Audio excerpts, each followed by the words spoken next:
What is going on, everybody? Welcome back to A Certain Point of View, our Schmoedown podcast, where we are talking everything in the movie trivia Schmoedown. I'm your host, Jake Berlin, and I'm joined today by my regular co-host, Mr. Brian Ablicino. How are you doing, sir? Not too bad. Yeah. We have some good stuff to talk about today.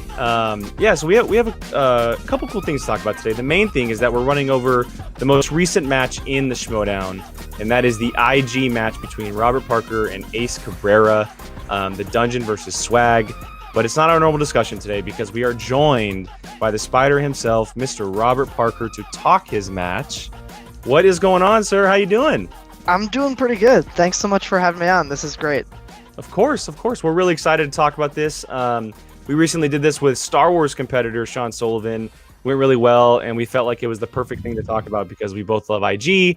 And obviously, your name has been talked about quite a bit in the Schmoedown over the last couple of months. Just a little.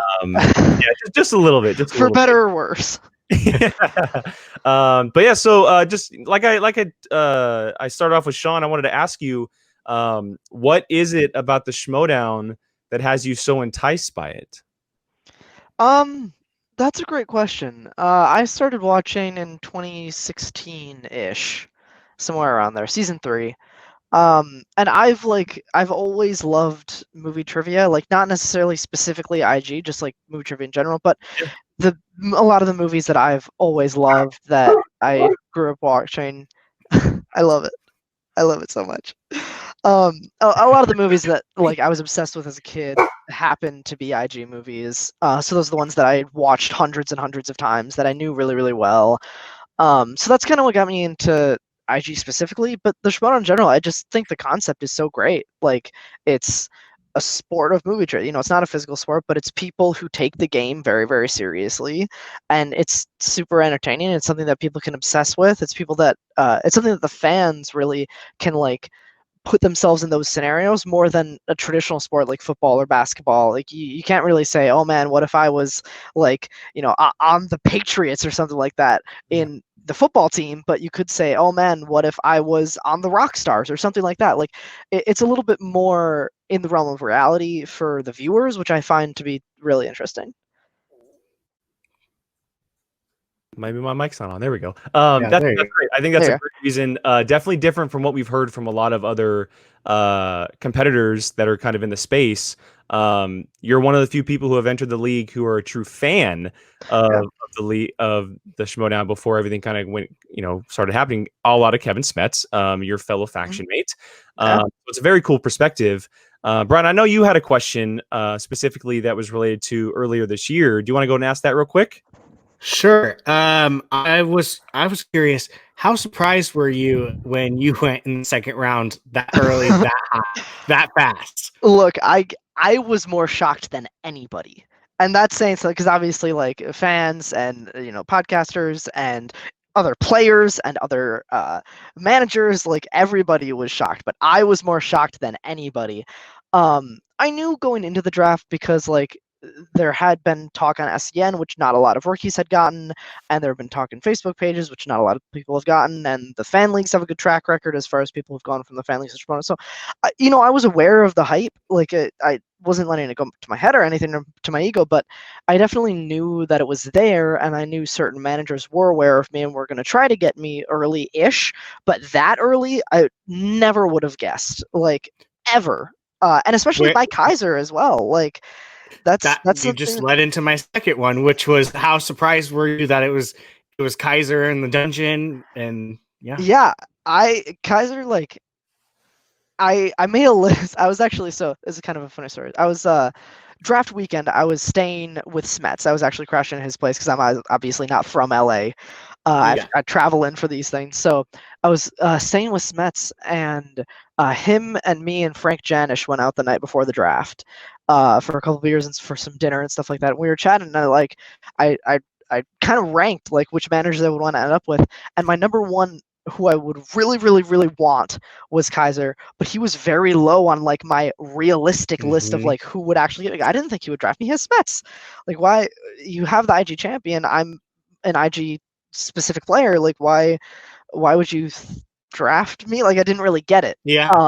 And then so I was super shocked when it happened. Apparently, like Smets told me the next day that like he like had it planned for like a couple of weeks, and he was just like messing with me by asking me. Yeah, he told me that he and Kaiser had it planned for a little while, but that's like I never would have guessed it would have been with him. But after he like, I was even confused after like the little interview that I did with Jen. I like went and talked to him. We chatted for a little bit during the draft, and I basically said why, in better words than that. But he broke it down for me, which I mean, it's not ideal for the place that the world is in right now.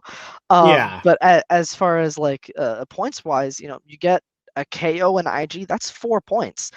Smets did, 3 of those in a row before he got to a really big match. If I can do something similar, that's a lot of points that you can rack up very quickly. So from a point standpoint, it really, really made sense to me.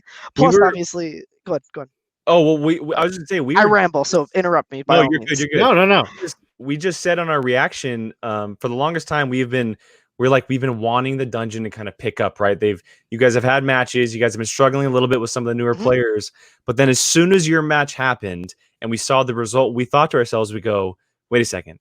He has both Parker and Smets. If they can do this every time, they are right back in the race of things. And so while the plan may be a little wild and very Kaiser-like, it could easily work out in your guys' favor. Yeah, it's definitely an unorthodox plan. To obviously like seeing as he had the 10th overall pick and he went with me, like a rookie who's never played a Schmoedown match, who an IG exclusive player, like that's not really like a by the books pick when if you look at the other people who were available at the time, you had a Lon Harris available, you had a Paul Preston available, you had these other players that you could have gone with, but he took a chance on me and I was super appreciative of that, and I tried to pay that back in my first match and all my matches to come. But yeah, it was a big shock, and you get it once you hear it, but like just on draft day when you see him make that pick, it's so confusing and you just don't understand. And I was right in that boat with everybody else. As we were sitting back there, we were shocked as much as everybody else was. We were lucky enough to be there and kind of see everything go down. And when he said your name, we could not believe, just because, like you said, it was so high. Not to mention, but that's also the pick that he traded for like a couple days earlier, and so we were not expecting him to go back-to-back IG players. Yeah, me either. He had traded up. Like I think there's one other player that had they been available, they were already drafted. Had they been a player available, I think Kaiser would have taken them. But the fact that they were already drafted a few rounds before and he had traded up for that spot, which that was a really smart play. Like you heard him talk about it on backstage like the week before the draft or something like that. But he was basically like, oh, Smets is locked in. He has to be my number 1 pick. So I want to pick in the second round as quickly as possible. Right. So it made sense for him to trade up on that. Why Burnett took it, I don't really know. Why does a lot of things? Yeah, that applies to many different situations. But ultimately, I'm glad he did, because it probably wouldn't have worked out the same way. Yeah. Had Kaiser not traded up? Where do you think you probably would have landed had Kaiser? Or where would you have liked? The dungeon doesn't exist. Where would you have liked to? Yeah, who would have been your second or third choice if you had the option? So I think a lot of managers were obviously dubious. Either they didn't know who I was or they had heard my name, but like that's it. They had never met me. They had never talked to me. They didn't know anybody who had met me or talked to me.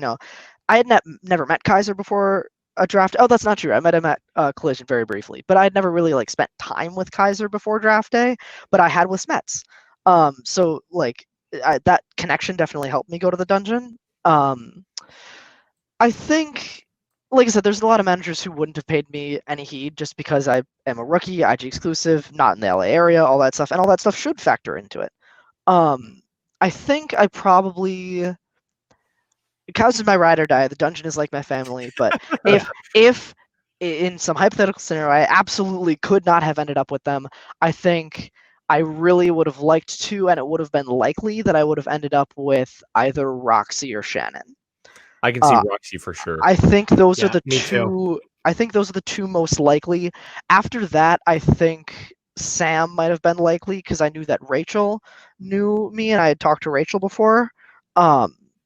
So I think those are the three most likely. But yeah, I would have been happy with any of them. I think the whole manager thing is really interesting because each manager brings something different to the table, and each player needs something different from their manager. Um, and I think Kaiser works really well with like what I need from a manager, and I think that Roxy and Shannon would have been that same thing for me. It would have brought that what I need from a manager. I think they would have brought that as well. So I again, Kaiser's my ride or die. If I have to pick somebody else, I would have been. No, you're in a perfect spot. Exactly. I think it would have worked well in either of those two factions had I not ended up with Kaiser. No, it's not just because of Kaiser, but it's like you mentioned, also because of Smets. Like having him there as a right-hand man with Kaiser, and then also kind of helping you along. And it's been mentioned a couple different times since your match aired how you guys have been testing each other back and forth and everything. Mm-hmm. So it seems to be working out really well on that side. Yeah, we call it dungeon reps. That's I don't know why, but we go. It's like we're working out together, man. It's like we're spotting each other, doing like it's just like we're in the gym together, and we're, it's like we're boxers and we're sparring each other, and who better to spar with than the champ? So seriously, it's worked out really well. That's awesome. That's awesome. Yeah. Brian, you got another question before we get to the match? Let's see. No, because mine technically go in towards the match. So perfect. Let's go ahead and get going on this then, because this is going to be a fun one to talk about. So, yeah, I mean, like we mentioned up top, your debut match has been teased and anticipated quite a bit over the last couple months. Like you said, for better or for worse. And the day finally came with everything going on. And I know a lot of fans outside of us have been looking forward to this for a long time. And I believe this might be on your list, Brian, but what were, match day came. Did you have any nerves going up to the desk, seeing the lights for the first time as an actual player? Oh, yeah, for sure. I mean, anybody who doesn't get nervous, I don't think takes it extremely seriously, or maybe they process it differently. But I get very nervous before that kind of stuff. I get nervous before every stand-up set that I do. I get nervous in big scenarios. I like public speaking, but I get nervous doing it. And I think the nerves definitely showed, especially in round one. After round one, when I got Kaiser there to coach me between the rounds and just like help me loosen up a little bit, just like a boxer, fix up the footwork a little bit. Yeah. Once Kaiser was in there whispering in my ear between rounds, I definitely loosened up. I took a breath, I relaxed, and the nerves didn't show as much. But of course I was nervous, for a lot of different reasons. I mean, there was a lot of hype, and that hype means a lot of pressure. And that means if I don't rise to the occasion, I am embarrassed, and Kaiser looks like an idiot, and all of these things. And obviously, I am confident enough in my knowledge to say that I didn't think that was going to happen. But I was definitely nervous. I knew that I had a lot to live up to, and I was able to turn those nerves into motivation. All I said was, everybody out here who's like, oh, I hope he falls on his face. This is the most overhyped thing in the world. Let him play a match, blah, blah, blah. I hope he loses just because of the hype. I just imagine myself playing against that person for the entire match and saying, well, joke's on you. So that's a good way to look at it for sure. Unfortunately, your opponent was like one of the nicest people. So dude, yeah, he really was. We talked very, very briefly before the match, like right before I got in costume, right before I kind of put on my headphones and zenned out in the corner. Me and Kaiser just sat in a dark corner, and I was just playing music and stuff like that.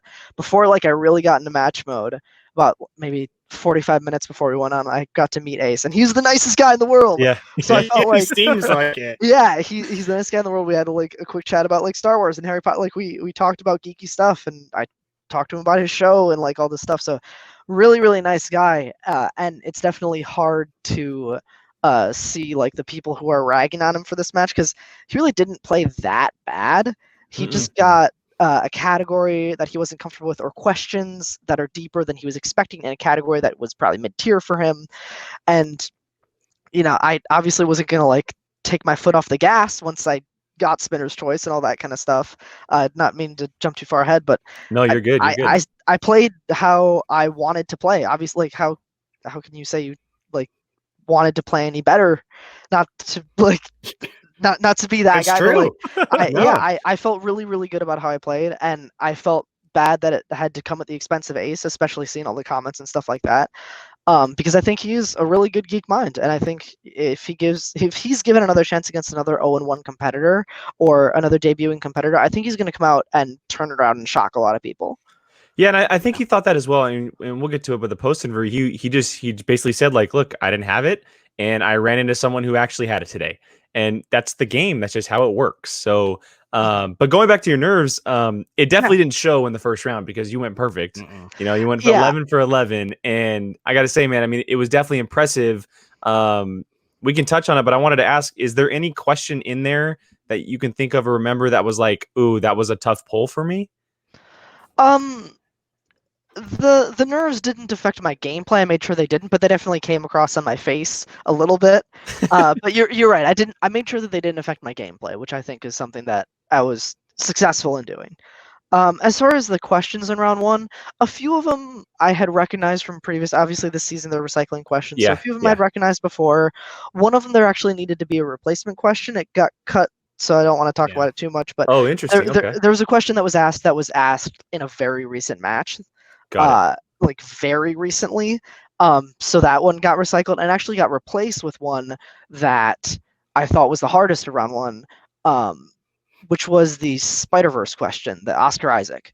Obviously, that I knew it relatively right away. Like as soon as they said who voiced Spider-Man 2099, like yeah, I knew it. But to somebody who just saw that movie once, or even somebody who's seen that movie 3 times but has never looked on IMDb, like that, it's not a recognizable voice, and it's the post-credit scene. So it's a little bit that's a kind of a tougher one for round one. I'm glad that they're throwing those tougher questions in there. I'm definitely glad that they're doing that in round one in IG, because I think IG is the place for that. But I think that was probably the most obscure poll of the 11 in round one. Yeah, that's one of the ones that was gonna. I was just gonna say it's one of the ones we knew. yeah. And again, if you looked on Wikipedia, if you looked on IMDb, or if you've like had a conversation with somebody about Spider-Verse, you probably know that. But if you watch the movie 2, 3, 4 times to study the plot of it, and you don't do that little bit of extra research, you don't recognize that voice. You probably don't recognize that voice unless you've seen every Oscar Isaac movie. That's true. There's a lot of them. Yeah. I thought you were going to go with the Spider Lord of the Rings question, but clearly that does. I'm guessing that poster behind you. It was easier than you thought. Well, watching it when we first see the question, we're like, "Oh my god!" Like, what is it? Both Brian and I look at each other like, "Okay, like this is ridiculous." But then we get to round 2 and we see your Lord of the Rings knowledge. Is like, okay, it's a little different for Robert Parker because he clearly knows his Middle Earth. Yeah, I think for most people that's probably the hardest question in that round, because if you watch those movies, even to study the movies for IG, like it's only said like once, maybe twice. It is said out loud, which obviously makes it fair game. But that's a relatively hard one pointer for I think most people. But like I've seen those movies 100 times, and I not just seen them. It's also about knowing them. Like you can watch. I don't know what's a good example. Like you can watch Star Trek 09 like 100 times and know every single little line, but like it helps to like just be in the community around those kind of movies, like for the Harry Potters and the Star Treks and the Star Wars. Like when they ask about those little things that are only said once or twice, but if you've been in the discourse about those fandoms, like it helps to know those things. All right, well, let's go and move on to round 2.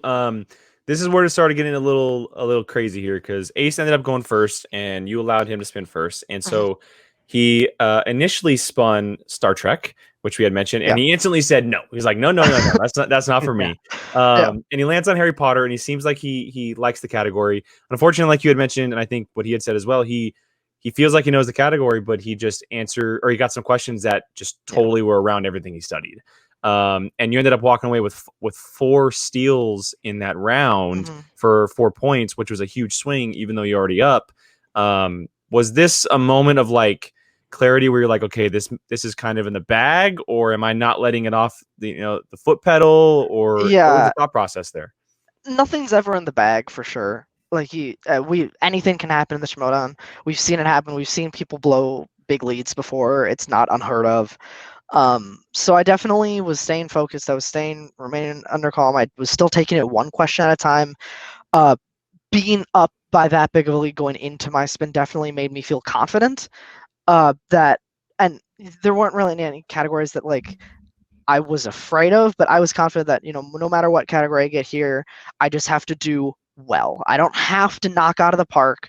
I have to do well, and then I'm good for the match. And that's something that Kaiser definitely told me. He wasn't on camera for the wheel spin, but he was like 2 feet away from me, right next to me. So he was whispering in my ear too. I never felt like it was in the bag because anything can happen. I could make a stupid mistake on 2 questions, then boom, that's a 4-point steal that he gets. And again, I think Ace is getting ragged on a little bit too much for his knowledge. Like, Harry Potter was the category that was spun the most in IG last year.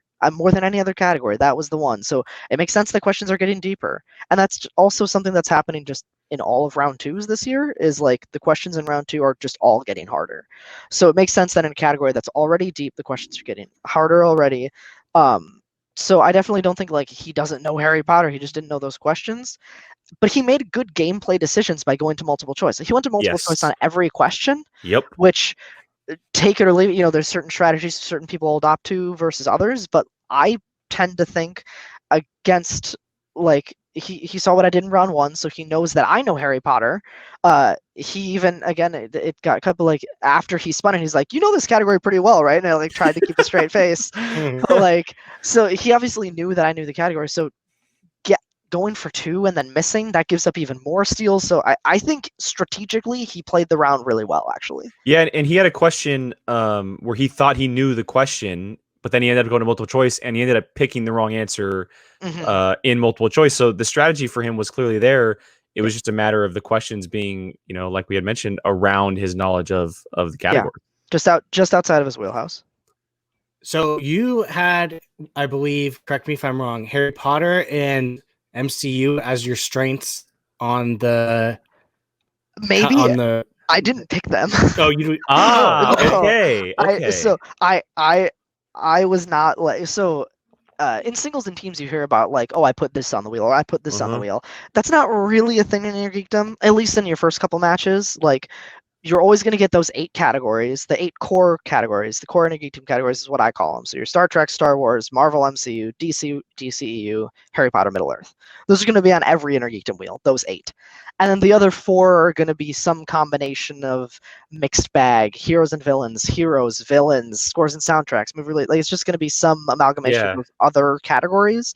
But you're always going to get those core 8, which is why anybody like coming to the division trying to play at the highest level needs to know inside and out those core 8. Like, you look at your Chandrus, your Mikes, your Smetses, your Hannahs, your Maras, Rachel, like, those people of those core 8, none of them is a weakness. So I obviously knew coming in that like I had to know all of those categories. But as far as the strengths at the beginning of the match, we don't pick categories to put on the wheel. So I didn't like request this specific category get put on the wheel. I didn't say, okay, put MCU and Harry Potter on for me. They might have asked Kaiser and he might have said that I don't know. I don't know how those got decided. They might have just randomized the IG categories and said, okay, well, for Parker, we're going to put on these 2. So I think, especially for rookies, because they don't really know in IG, and like, in singles or teams for rookies, they can just say the categories that they put on the wheel, but you don't know that for IG. So I think they just kind of threw on categories and it just happened to also kind of align with my strengths too. So I don't know. So you're definitely confident then with a Middle Earth type category. It's not like when you're like, oh crap. Obviously, since you picked it. Yeah, definitely. My nickname in the Schmoedown is the Spider, but I was in the fan leagues for 3 years, this month is my 3-year anniversary in the fan leagues, and my nickname there was the Hobbit. So it like that. That's not. I've played dozens and dozens of matches in the fan league, so you can go there and find that pretty easily. I don't feel bad about like exposing my strengths, because in every single match that I've ever played for 3 years, like, they introduced me as that. So yeah, it's definitely not uncommon knowledge that that category is something I know well. Like, I'm in the upcoming Lord of the Rings exhibition match, all these kind of things. Which nickname do you like more, the Hobbit or the Spider? I like them both for different reasons. I think the Hobbit is something that is a little bit more true to me as a person, but the Spider, like, the Schmoedown is supposed to be dialed up versions of characterized versions of ourselves. So the Hobbit doesn't quite work in the Schmoedown for a number of reasons. Like it's a little bit, it's not intimidating. Like, oh, you're coming up against the Hobbit. Like it's not really an intimidating name. It's not like a a UFC name or like anything like that. So I get why it was switched. Spiderworks my last name. Spider was my nickname when I was in sports when I was younger. So it works. I like them all for different reasons. Cool. So I mean, we move on to your category, and like we've been talking about, you got Middle Earth. You went 4 for 4 for 8 points. Ended up with a KO, which huge for the faction. You guys walked away with 4 points. And we'll talk about the standings a little bit later on the show, but it swung you guys in a direction that you've been needing for a couple weeks now. And it could be that one thing, like we see it in sports all the time, the one momentum swing that really shifts everything in a high gear for you guys. And I'm sure Kaiser was absolutely pumped because all we see is the post interview. Like, what was his like honest, real reaction outside of the cameras to the win? After we re-recorded our post match like right away when the match was over, and like the post match was the only thing I didn't really prep anything for. Like I didn't want to presume that I was going to win because obviously I know that Ace is a smart guy about movies. I didn't want to presume that like I was going to get an knock. So I didn't prep any like words, basically, as weird as that is. I didn't really prep anything for the post match, and I should have. But right after the post match was over, we walked out of the studio into just like the bigger general room. We sat down, we had a hug, we talked exactly about what you said. Like, this is big for the dungeon. This is a huge momentum swing, because even going into my match, which added to the pressure behind the scenes, like the dungeon still hadn't won a match by the time I was up.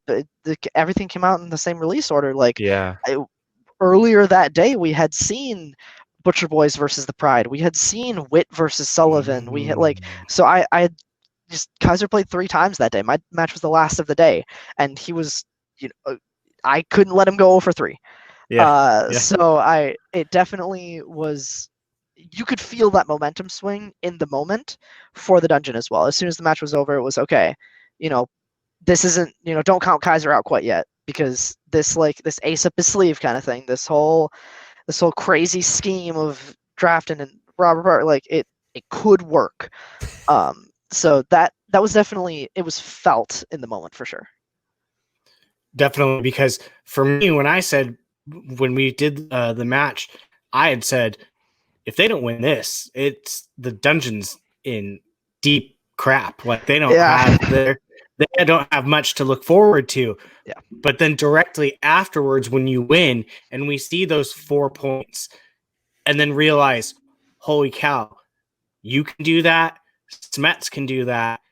And that puts you guys right back into the first place, that area. We were all like, oh my God, this was actually kind of a genius idea. And it literally turns everyone's thinking around. Yeah, definitely. And it didn't help that like the matches earlier that day were like, they were kind of close losses for the dungeon. Like Wit versus Sullivan is like a really, really, really good match, and Adam played really well. Like knowledge-wise, strategically had a few bumps, but like played the knowledge really well. Butcher Boys versus the Pride, Kaiser took that loss really hard. So yeah, it definitely was a sort of, the Videodrew team match didn't go my way. The Star Wars match, the Butcher Boys team match, it just wasn't working for Kaiser. And then I was able to turn around, and everybody was. I had a few people, like a few players and surrounding personalities, be like, "Wow, so Kaiser's not an idiot." They're like, he's not a fool. Like this crazy hatch scheme could turn out. Exactly. Yeah. So that was definitely a mood that everybody kind of realized as soon as that match was over. It definitely, because it was starting to look like, dude, Kaiser really kind of didn't put too much thought into it. It seemed like, and then it was like, oh, he did. We just didn't see it. And now it's in fruition. And now everyone's starting to realize, oh crap, he might have figured out a way around it. And now you two could just rake up points, and then anyone else's get could just be extra. So That was something that we were a little bit bummed when the IG tournament was canceled. Yeah, that could have been big. Totally understand why. Absolutely understand why. Because you know that's league matches. It's online. It's just a different atmosphere. The one thing that's really one of the things that's very, very special about the Schmoedown is the production value. It is being in studio. It's having the graphics. It's having the in person. You're sitting across the desk from that person, right next to them. It's the managers in person. It's the audience. That's one of the really special things about the Schmoedown is the atmosphere that it's shot in. So I totally understand why they didn't want to do league matches online. But that was definitely something when we heard it might have been an opportunity for us to start raking up some points. And then that was taken away. That was a little bit of a bummer. Yeah. That's the one thing that I think out of this year with everything going on, it's the one thing that I want outside of like the live events and everything that's kind of happening.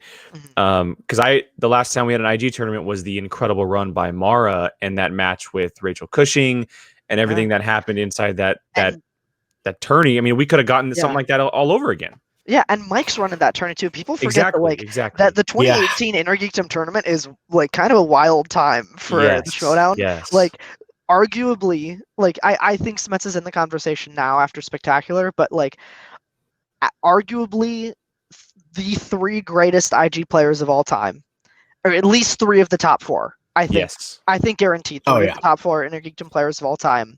At their peak, at the top of their game. It was Rachel at the best she was playing at. It was Mike knocking out 3 people in a row. It was Mara coming in and making her rookie run. Like that tournament was huge. And exactly, like that could have been something that we could have seen again.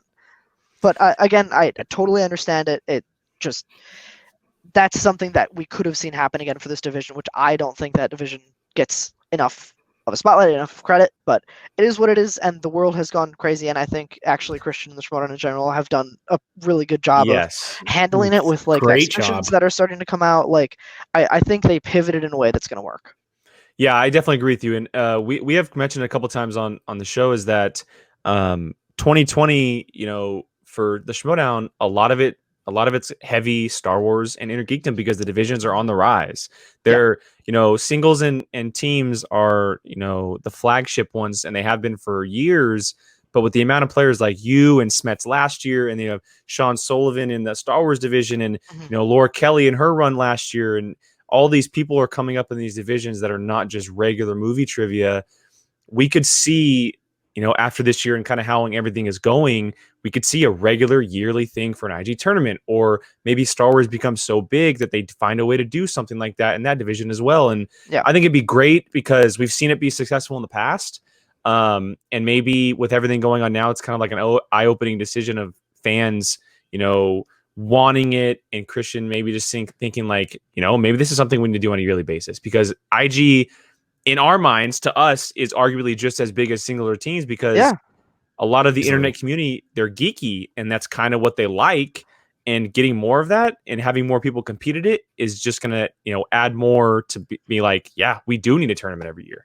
Yeah, IG is more popular than ever. There were people who like it's so much so that there was a poll that was put up by Christian last year asking, should Kalinowski v Smets be the main event of Spectacular? Like, and it didn't win the poll, but like the fact that that's even a question worth asking to the mass audience, I think shows how popular Intergeekdom is, how popular the players who play in Intergeekdom are, and obviously people love singles, people love teams. Singles and teams, I think, will probably always be heralded as flagship divisions, as they should be, because they're a completely different league.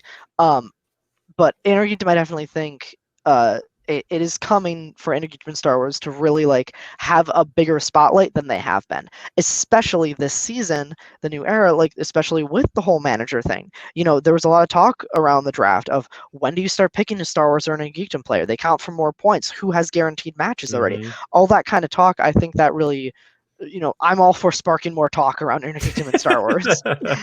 That's fair. That's fair. Let me ask you, if you could have gone back and chose between coming in during the kind of like finding yourself, you don't really have a manager, and doing what you have now, is there any chance you would have done the other way, or are you just like, this was the best way for me to come in? I'm very, very happy with how it's been going so far. And that's a testament to Kaiser and Smets and Drew and the rest of the dungeon. Like I said, it feels like family. And I think that was kind of the intention, is not only do you want the audience to kind of buy into and really support these teams, you also want the players themselves to feel so interlocked. And that has happened with the dungeon 100%. So I'm very glad that it's happened how it has. I also think that, I would have been okay coming in last season. Christian has talked about an SCM a few times that, like, it was thrown around where I might have come in last season. Certain things didn't go the right way logistically, and with certain people winning certain matches, ultimately it worked out how it was supposed to. Because had I come in last season, it would have thrown a wrench in the ending to the Kalinowski Cushion saga. Would have thrown a wrench into Smets getting his redemption off of Collision. Like it all, the arc of the IG season worked out exactly how it was supposed to last season. So yeah, I'm very glad to come in this era where there is a manager. I think trivia wise, I probably would do similarly, or at least would, like, I prepare myself, because Smets and I run dungeon drills together. So like, trivia wise, I think I would have been about in a similar place that I'm at now. But confidence wise, and the fact that I do have to travel, so having somebody have my back for where I need to stay, that's awesome. That's huge for me. And not every player has to deal with that, but the me and the Paul Oyama and the Chancellor, like the James White, like the people who have to like legitimately travel, it is so nice to have somebody like have your back and be in contact about, like, okay, when are you getting to LA? When do you land? When's your plane take off your time? Like all this kind of stuff. Yeah. So that, I think, is something that not a lot of people think about, and I think it's really understated how important that is to people who travel. That's a really good point. All right, I got two questions before we move on to Brian's Schmoedown of old. First, how do you feel about cutting promos? And second, you had said in the post interview that, and this was a while ago because you filmed it a while ago, that you don't really have anybody in mind who you want to play next. Has that changed right now? I'll answer the second question first. So it's definitely changed. Little peek behind the curtain. This was shot before Atlanta. A while ago. Quite a while ago. Obviously, like them going down and only releasing a match a week. That's why it like took so long for it to come out. So that, like, Atlanta kind of changed the crash that I did at Atlanta changed, like, as far as me calling out the entire league and stuff like that. So, I didn't know what to say. Like I said, I hadn't prepped anything for the post match, and you could tell, like, I didn't know how to answer that question in the moment. 2 weeks later, 3 weeks later, a week, I don't remember how far away it was. In Atlanta, I knew what I was going to say. I knew who to call out, all that kind of stuff. So, but honestly, like, as far as how I was feeling when the match was over, I felt confident at the end of that post match when they wrapped up filming that I could get back on that desk in 30 seconds and play anybody in the history of the division. And like, I'm not saying, and not saying that I would guaranteed win or knock everybody out, but I would feel good about my chances at the end of that match. And that was a few months ago, and things have changed now, and I haven't studied as much recently because the world. But I felt really, really good coming off that match that I had a good chance against anybody. Realistically, who do I think is going to be next? There's a couple people. Damon, obviously, in Atlanta from the crash. That's exactly who I was thinking of. Damon would be great if we can both, once we're free to travel, that kind of stuff, both 1-0. Damon would be great. Hannah would be great. I definitely think I need somebody with, no offense to Ace, he was a rookie in this division too, so somebody with a little bit more clout, I think is kind of the next step for me, because it's the same, like, people will discredit how well I played and how well Smets played when he was coming up because of the people we were playing against. Like, who cares if he played a perfect game? It was against a rookie. Or who cares if he just got 3 knockouts in a row? Smets just played 3 people who all had ring rust. Like, people will discredit that, even though we still played perfect or near perfect. Like, wins are wins, no matter how you do it. Exactly. So I think somebody. You kind of came in like being talked about if you were like 6-0, and it almost kind of like, which is crazy. And it almost, and I can totally see where it kind of hurts you in that, and Ace in the aspect of like people are like, yeah, he should have won that. That's exactly what should have happened. But I mean, they forget that was literally both of you's 0-0 first match.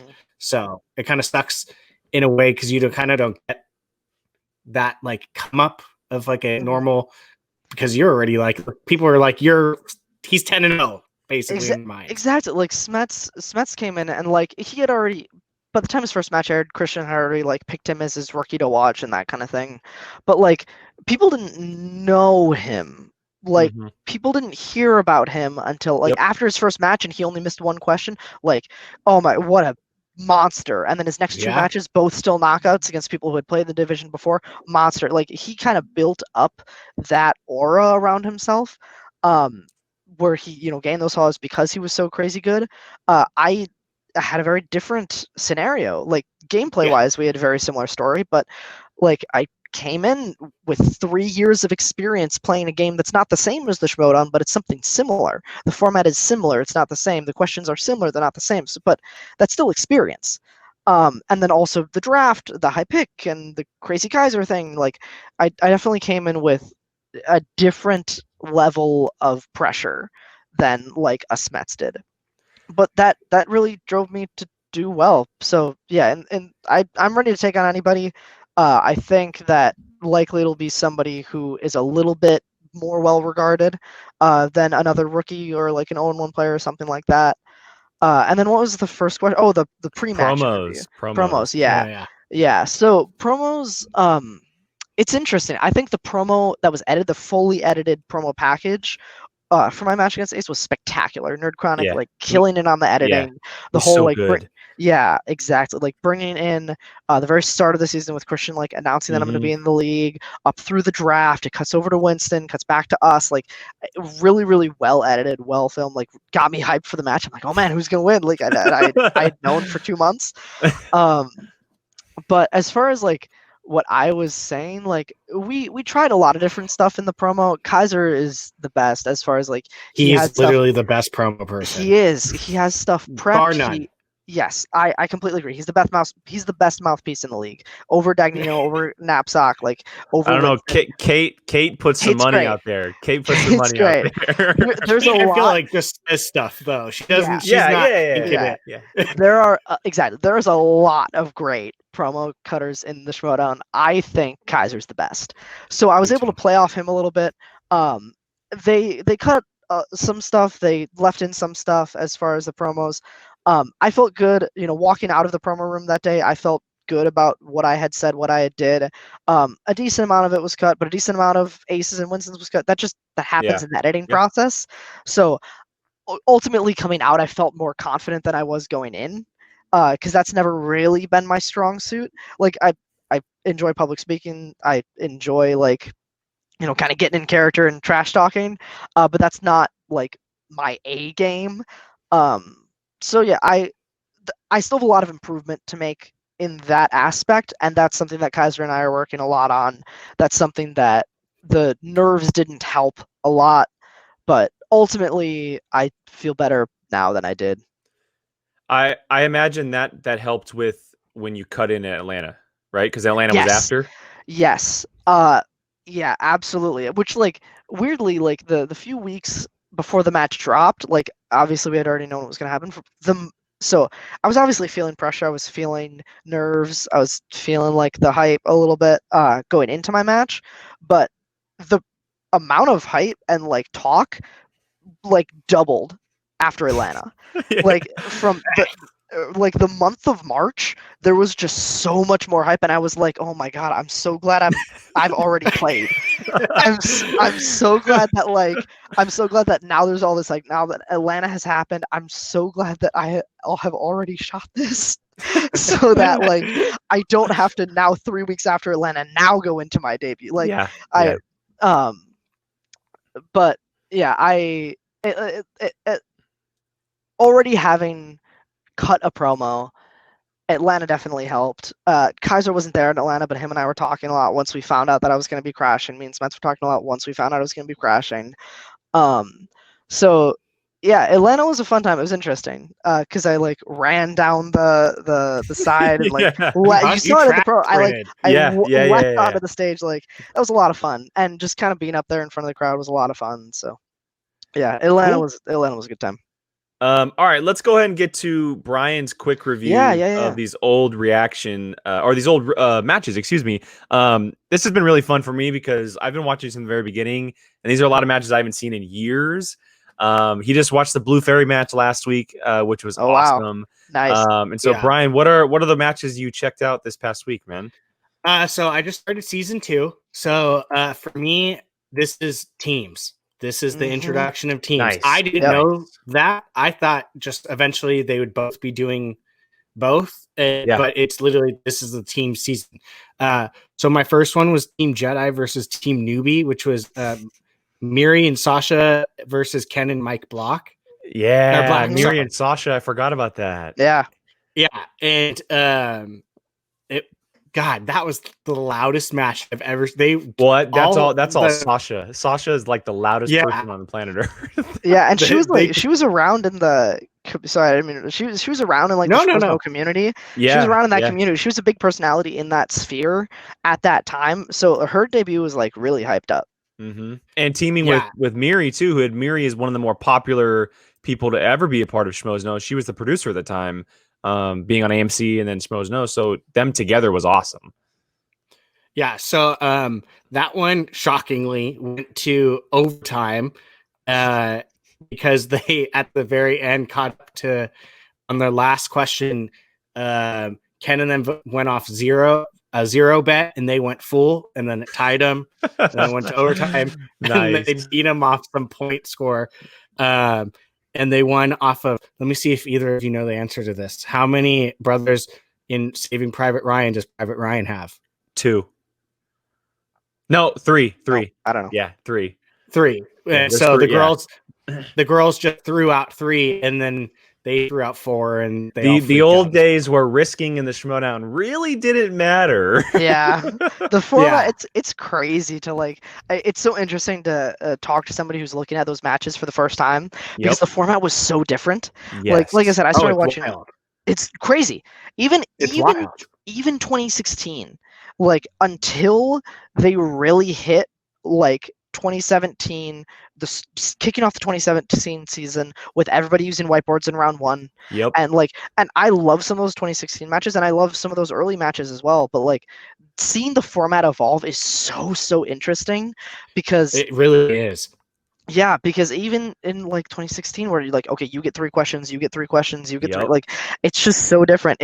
It's just so much more standardized now. So to go back and like think, oh wow, this really was how it was. Like that's a crazy feeling, and it's so interesting to hear that from somebody who's watching for the first time. Well, that's why it's so much fun for me. It's so fun to hear you talk about this.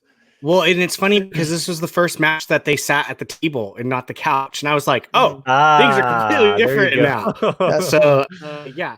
But then I went into Team Machinima versus Team Profiles. I had no clue Elliot Dewberry's been around this long. They were Machinima and they turned into ETC. Yeah. And so it was Ricky Hayberg and Elliot Dewberry versus Alicia Malone and Scott Mance. And again, that was Alicia Malone and Scott Mance were like a power team when this season was going on, and they lost at some point in the next year or so to a crazy match. But yeah, I remember Ricky and Elliot. They were the fun people that they are now. Ricky eventually became a manager for Elliot, but that's super funny that they were involved back then too. I forgot about that.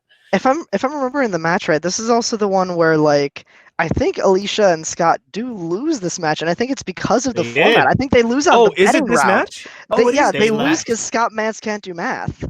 That's exactly what it was. That's great call. That is I totally. Which is like exactly one of the craziest like moments from like that entire season. Like again, at the time, you think Scott Mance and Alicia Malone, 2 of the like greatest minds in like movie criticism and in the movie space, 100%. Like incredibly smart people about movies, and then Ricky and Elliot, who are like these 2 like yahoos, which really great, funny guys, but you would never expected them to win.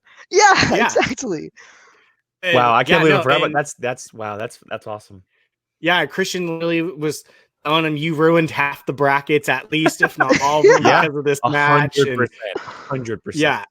So yes, no, you are absolutely right. That's literally what I have in my notes. Is that it was a complete Scott Man screwed up the math. On the betting round, he just bet the wrong amount, and then they lost. Yep, and literally cost them the match. And then my last one was Team Geek versus Team Bob, which was Campia and Tiffany Smith versus JTE and Finstock. Yep. What a ish show that one was with the people that were on it, and it was literally just basically Campia versus JTE, to be completely honest. 100%, 100%. And that was my first time seeing Campia compete. I didn't even really know he competed, to be honest.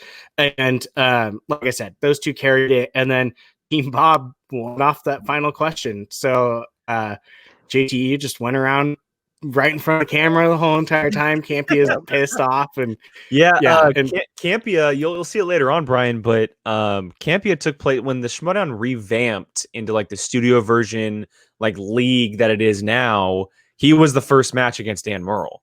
Yeah, that was 2016. That was they started like the trash talking online. They did all that, and so he was, and then he eventually went to the desk and he competed in one more match later on in. And he came out as like a Canadian or something, but he was a desk guy after that. But yeah, you'll see more of him a little bit later on.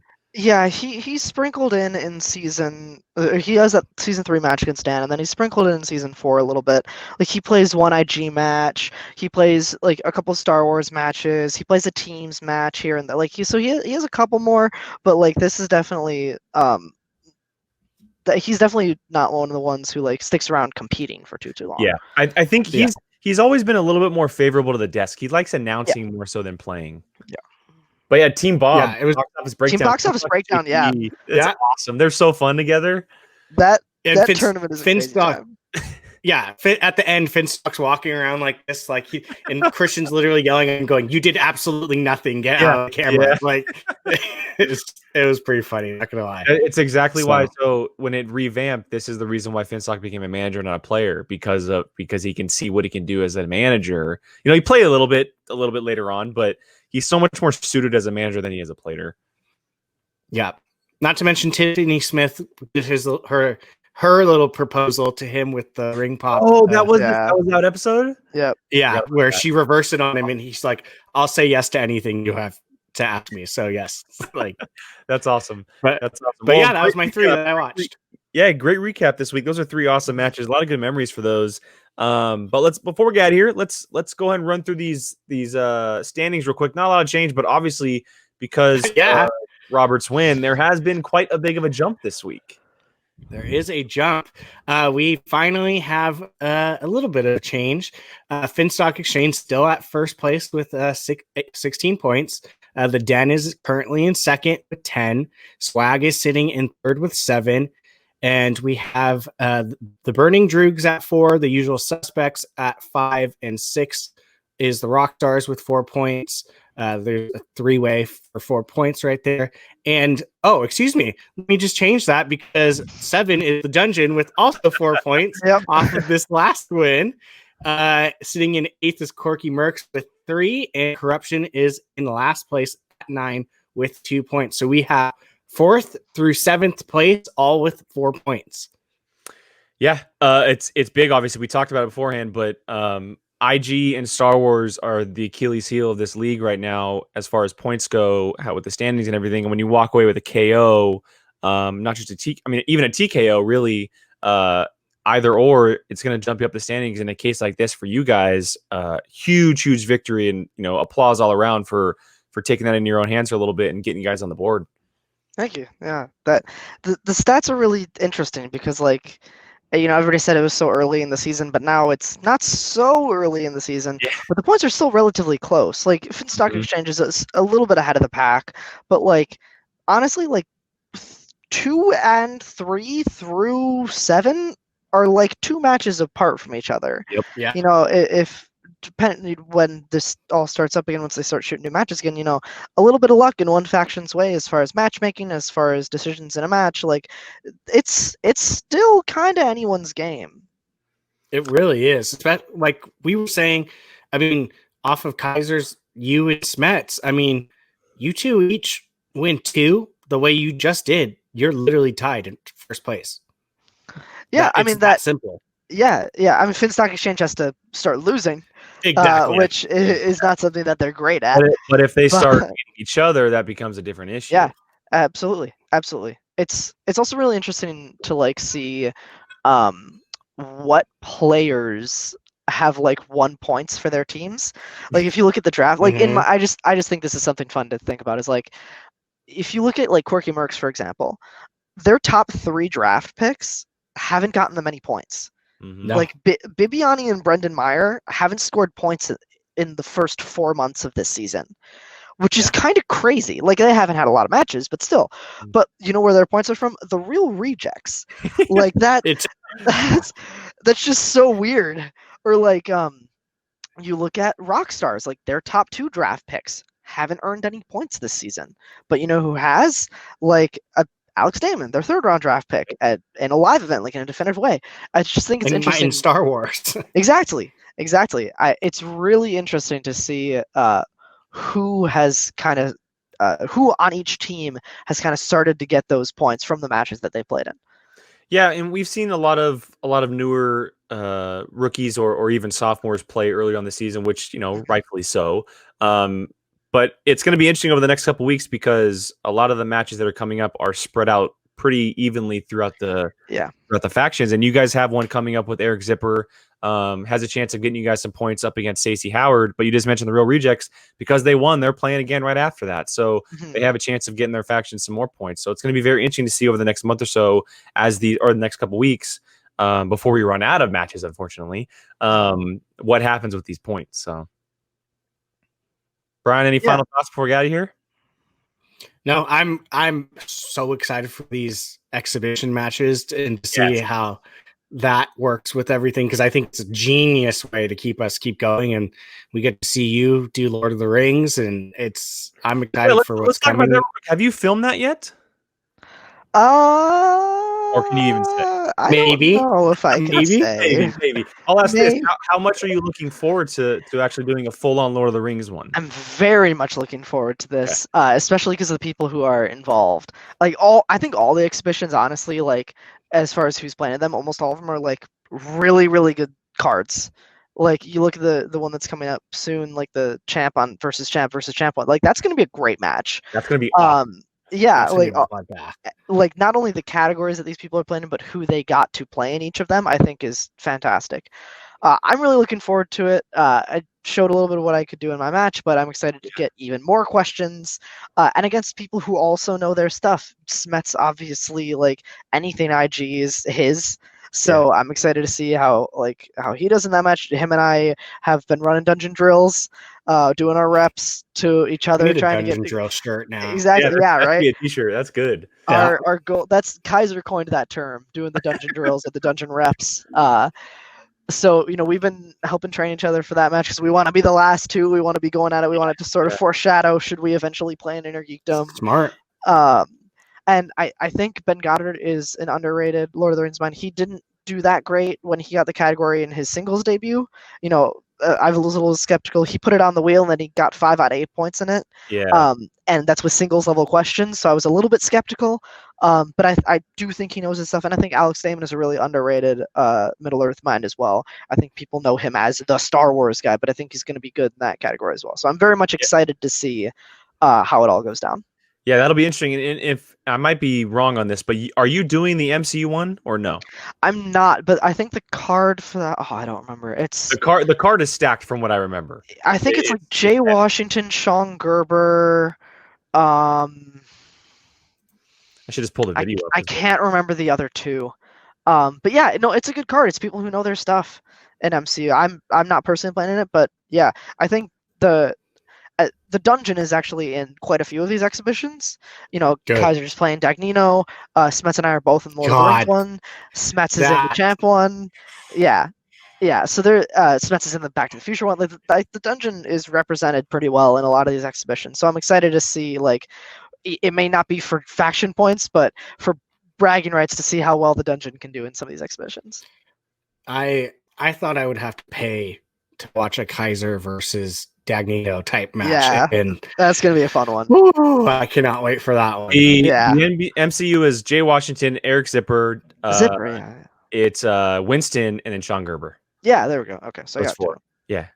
Cool. Well, Robert, we can't thank you enough for joining us today, man. It was really fun to have you talk your match and kind of get to know you a little bit more. And we're looking forward to seeing you more. You know, if this all clears up soon, we get more matches in the can. Because it definitely, after your first match, looks like you're gonna have a bright future in the Schmoedown, man. Yeah, thank you guys so much for having me on. This was genuinely a lot of fun. I love coming on these things. You guys are both great. I love the way you guys do your show. Like, that's not even just me saying that. Like, I said it off air too. I love this show. I love listening to it every week. So I'm very, very honored to be on, and keep doing what you're doing. Thank you. We appreciate it. Thank you. And we'll definitely reach out to have you on whenever your match, or maybe even after your exhibition match airs. Sure. Reach out and have you back on for that one. So, Brian, as always, thank you for joining me on the show, man. Love talking Schmoedown with you. Awesome. Do it weekly. Guys, thank you for joining us, whether on audio or YouTube. Check us out at Schmoedown POV on Twitter. Just search a certain point of view on Anchor, Apple, Spotify, or YouTube. You can find our show. We are out now shifting to Tuesdays. As we mentioned last week, the show's going to be on Tuesdays. So check that out. Again, thank you for joining us. And we'll see you guys next week.